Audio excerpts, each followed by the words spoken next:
Welcome to our video lesson on using proportional reasoning. Make sure that you're writing notes while you participate in this lesson. Okay, to start, we're going to talk about what a proportion is. And a proportion, I know you've seen them before, is a statement that says that two ratios or two rates are equivalent. Equivalent is a fancy word for equal. So it means that two ratios or rates are equal. They can be written in words. If it took me 5 minutes to walk 2 blocks, then it will take me 15 minutes to walk 6 blocks. If the world were a village of 100 people, 5 villagers would be from Canada and the United States. They can also be written in an equation, as an equation with two fractions. So if it took me 5 minutes here to walk 2 blocks from above, then it'll take me 15 minutes to walk 6 blocks. And I know that these are equivalent fractions, so that's why you put the equal sign. If our village of 100 people represents 7 billion people, that means 5 village people are from Canada and the United States, which would be 350 million people in the real world from Canada and the United States. A proportional relationship is a relationship in which one quantity is always related to another by a constant multiplier or divisor. These are my proportions from the previous slide. I'm going to show you how they're related to each other by a constant multiplier or divisor. So to get from 5 to 15, I multiply by 3. If I do the same thing to the bottom, 2 times 3 is equal to 6. And this number here, this times 3, is my multiplier, it's my constant multiplier. Because I use it to multiply both sides. Now down here, I'm going from 100 village people to 5 village people. So how do I get from 100 to 5? You can check it on your calculator, or hopefully you can do it in your head. It's divided by 20. 100 divided by 20 gives me 5. So I took 7 billion and I divided it by 20, and I got 350 million. So in this case, I have a constant divisor. All it's saying is that a proportion are equivalent fractions, really, and they have to be multiplied or divided by the same number. You've done lots of work with equivalent fractions. All right, now we're going to look at how we can use proportional reasoning with ratios, and in this situation, we're going to look at nutritional information in Nutella. Nutella is one of my favorite foods, and I find that I always want some more. So let's see what kind of calories or fat am I consuming, or sugar, if I eat more Nutella. So I am going to eat 3 tablespoons of Nutella. How many grams of fat will I consume? This is the nutritional information for 1 tablespoon of Nutella. And all these labels are found on everything we eat here in Canada, anything that's processed. You can find information like this. So if I have 1 tablespoon of Nutella, that's what's given to me in the table. How many grams of fat is it? Well, it's 6 grams of fat for 1 tablespoon. So the question is, how many grams of fat are there if I eat 3 tablespoons of Nutella? Well, this should look familiar. It's kind of like what we've been doing with equivalent fractions. If I want to go from 1 to 3, I'm going to multiply by 3. So what's 6 grams times 3? Well, that's going to give me 18 grams of fat. So if I eat 3 tablespoons of Nutella, I am consuming 18 grams of fat.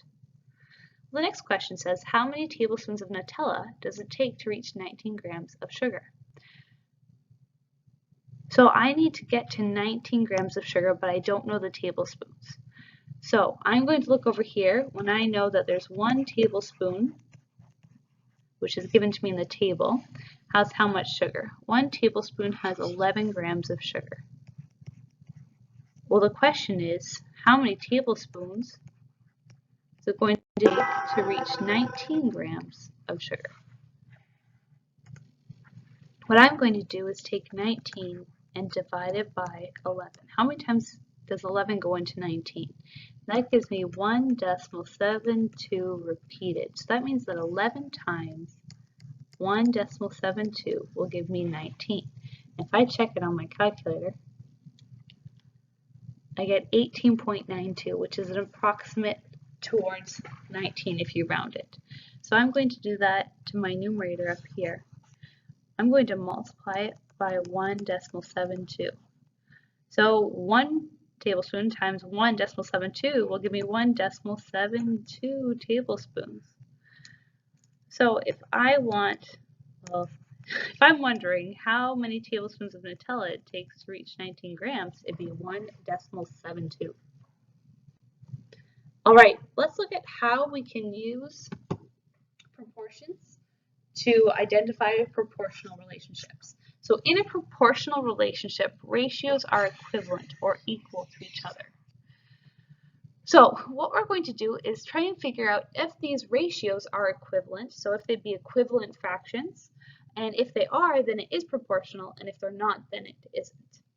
So here it says a herring swims 3 kilometers in 30 minutes. Another day, the herring swims 7 kilometers in 70 minutes. Is this a proportional relationship? So is 3 kilometers in 30 minutes, is that equal to 7 kilometers in 70 minutes? Now what we can do is we can take the numerator, so in this case our 3, and we're going to divide it by 30. If I take 3 divided by 30, that gives me 0.1. If I do the same thing with my other ratio, 7 divided by 70, and what will that give me? That will also give me 0.1. So because we got the same number for these two, that means that yes, this is a proportional relationship. Let's do another example. 10 beans have a mass of 17 grams. If that's true, then 30 beans must have a mass of 51 grams. Is this a proportional relationship? So if I have 10 beans with a mass of 17 grams, is that equal to 30 beans with a mass of 51 grams? So again, I'm going to take my numerator and divide it by my denominator. So what's 10 divided by 17? That gives me 0.58882. I'm going to stop there approximately. Well, is it the same as 30 divided by 51? 30 divided by 51 is equal to the same thing, 0.588235294. So we're going to round it there and put that that's approximate. So is this relationship proportional? Yes, it is, because we got the same ratio between the two of them. Another way you can look at this, which I also really like, is 10 times what gives us 30? Well, 10 times 3 gives us 30. If 17 times 3 equals 51, then it's also true. And you can check it. 17 times 3 is 51. If you're doing that in our first example, we have to see how do we get from 3 to 7. So I check what's 7 divided by 3. That's 2.3 repeated. So if I multiply 3 times that, that gives me 7. So if I multiply 30 times 2.3 repeated, I also get 70. You can do it either way. Let's look at the last one. One day you cross-country ski 150 meters in 20 minutes. The next day you ski 525 meters in 75 minutes. The question is this a proportional relationship? So you can do it either way. You can see what's 150 divided by 20. That is 7.5. And what's 525 divided by 75? That's 7. Are they equal? No. So is this going to be a proportional relationship? No. The other method, I look to see, okay, what can I multiply 20 by to get 75? Well, if I divide 75 by 20, I get 3.75.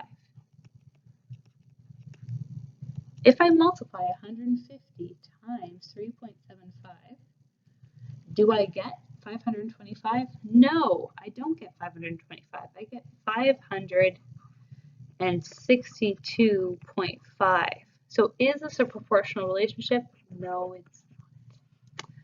That's all for our video lesson today. I hope you see that proportional relationships and ratios and rates are all very similar to what we've been doing with fractions. And it's all about equivalent fractions. So that's all for now. I'll talk to you later. And as always, if you have any questions or are looking for help, please feel free to ask.